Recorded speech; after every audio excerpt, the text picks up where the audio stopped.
احتفالية كريستيانو رونالدو الممنوعة اللي احتفل فيها أمام جماهير نادي برشلونة في عام 2012 في الدوري الإسباني، وتحديدا في ملعب الكامب نو، يلتقي الملكي ريال مدريد وبرشلونة في أكبر كلاسيكو على وجه الأرض. وقبل انطلاقة المباراة كانت جماهير النادي الكتالوني تطلق صافرات الاستهجان على نجم ريال مدريد كريستيانو.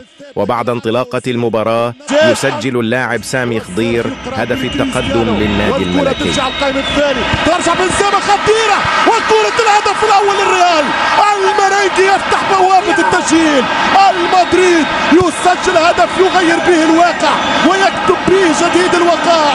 جول جول جول جول للريال مدريد، 1-0 للمرينجي، 1-0 للريال مدريد. الكرة الثابتة تثبت أمل وتثبت حلم وتؤكد صدارة وتؤكد جدارة. شوف الكرة، شوف العرضية، شكون حط الكرة؟ بيبي. يدخل سامي خضيرة ولد الحمامات ويسجل هدف، هو الأغلى في مشواره كمحترف. أي هدف يا سامي، أي هدف يا سامي يا خضيرة. ومن ثم يعود اللاعب سانشيز ويسجل هدف التعادل للنادي الكتالوني.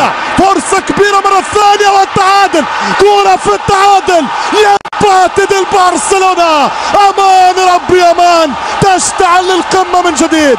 هدف التعادل عن طريق سانشيز.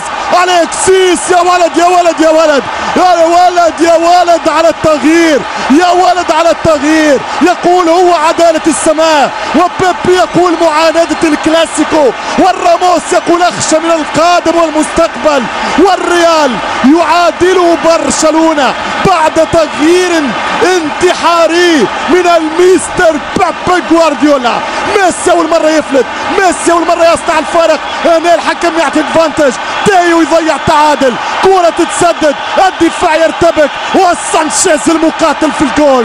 هدف لهدف يولع الكلاسيكو. عاد الكلاسيكو يا عزيزي، عادت مشكلة الريال انه لما يقفل هدف معنويا ضد البرسا. وفي الشوط الثاني وتحديدا في الدقيقة 72 وبتمريرة رائعة من مسعود أوزيل يسجل هدف الفوز كريستيانو رونالدو للنادي الملكي.